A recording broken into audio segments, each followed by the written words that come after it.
Hello, everyone, and welcome back to the Room of Requirement. So this is the second video in a 10-part series that I'm doing on Hermeticism, and today I'm going to be covering the Corpus Hermeticum, Gnosis, creation, and the forgotten divinity of humanity. So let's go ahead and dive in.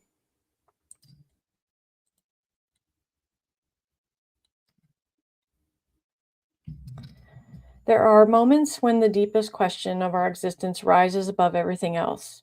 What are we, and why do we feel that something essential has been forgotten? The Hermetic writings answer with a vision both beautiful and unsettling. They tell us that humanity was born from divine intelligence, entered the world of nature, became entangled in the forces of matter and fate, and gradually forgot its spiritual origin. The Corpus Hermeticum was written for those who sensed that this forgetfulness was not the final condition of the soul. Its teachings do not begin with blind belief. They begin with revelation, questioning, and the awakening of the mind. At the center of the collection stands Poimandres, a vision of divine mind that explains how the cosmos came into being, why humanity possesses both mortal and divine qualities, and how spiritual knowledge can lead consciousness back towards its source. The Corpus Hermeticum is a collection of 17 Greek treatises attributed to Hermes Trismegistus.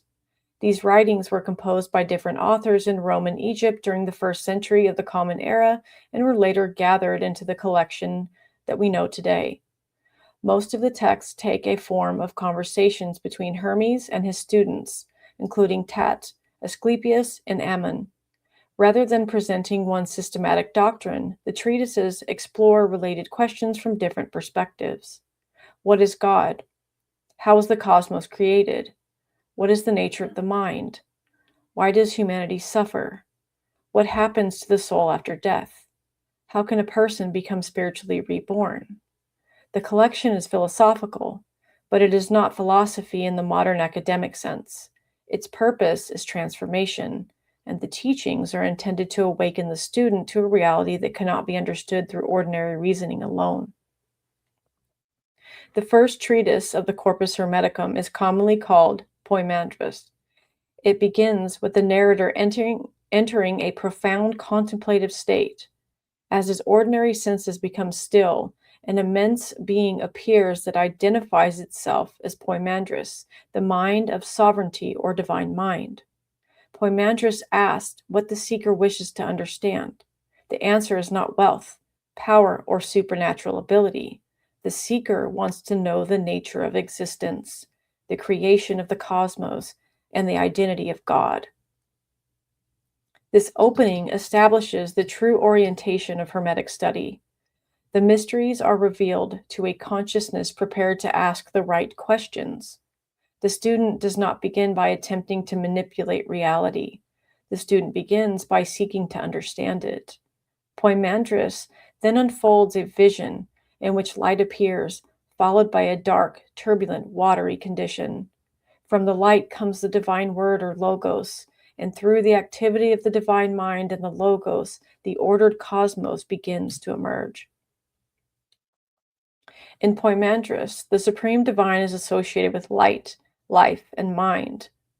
These are not three separate gods, but ways of describing the source from which creation and consciousness arise. Light represents divine clarity and spiritual reality. Life is the power through which beings exist and participate in creation. Mind, or nous, it's pronounced as well, is the intelligence capable of knowing both the cosmos and its source. The Hermetic idea of mind should not be confused with ordinary thought. Nous is not the stream of opinions, memories, anxieties, and calculations that occupies everyday consciousness. It is the higher faculty through which the divine truth may be directly recognized. Human beings possess the potential for this recognition because mind is present within them. The possibility of knowing God exists because the deepest level of human consciousness is related to the intelligence from which the universe emerged. This is one of the central claims of the Hermetic tradition. The divine is not reached through the rejection of consciousness, but through its awakening. The creation described in Poimandres is the formation of order from an unstructured and turbulent condition. The divine word enters nature, the elements begin to separate, and the cosmos takes form through intelligence. The text describes the creation of the seven governing powers associated with the planetary heavens. These rulers administer the world of generation, change, and fate. The physical cosmos is therefore not random. It is organized through intelligible forces and celestial cycles. The planets play an important role in the human condition because embodied life unfolds within their domain. Birth, change, desire, growth, decline, and death belong to the world governed by nature and fate. Hermeticism does not present the planets as evil. They are part of cosmic order. The difficulty arises when human consciousness becomes completely identified with the forces operating through the body and personality. When anger, appetite, pride, fear, and unconscious habit govern the individual, the soul lives beneath the influence of fate without recognizing its higher capacity. One of the most remarkable moments in Poimandres is the creation of the archetypal human. Divine mind brings forth a being made of its own image, possessing beauty, intelligence, and creative power. The archetypal human beholds the structure of the heavens and desires to participate in creation. Passing through the celestial spheres, it looks downward into nature and sees its own reflection. Nature, recognizing the divine beauty reflected there, responds with love. The human becomes united with nature and enters embodied existence. This is not presented as a simple act of punishment or original sin. It is a descent motivated by attraction, creativity, and the desire to experience the world below. The result is a double condition. Humanity is immortal in spiritual origin, but mortal in embodiment. It contains a divine intelligence while living within an animal body. It participates in freedom through mind and in necessity through nature. This duality explains both the dignity and suffering of the human condition. We sense the eternal, yet we experience time. We seek unity, yet live through division. We possess spiritual intelligence, yet become absorbed in temporary identities. The human being occupies a unique position in Hermetic cosmology. Animals participate fully in nature, while the higher divine powers belong to an intelligible order. Humanity stands between these realms. Through the body, we experience hunger, pleasure, pain, aging, attraction, fear, and mortality. Through mind, we can observe these forces, understand their operation, and seek knowledge beyond them. The body is not treated as worthless, but identification with the body alone produces ignorance. When a person believes that they are nothing more than their desires, social role, possessions, and physical form, the divine capacity within them remains dormant. Hermetic awakening begins when the individual recognizes this double nature. The body belongs to the cycles of the world, but consciousness is capable of knowing the source beyond the cycles. The spiritual path is therefore not an escape from being human. It is the proper ordering of the human being. The lower nature must no longer rule what was meant to be guided by awakened intelligence.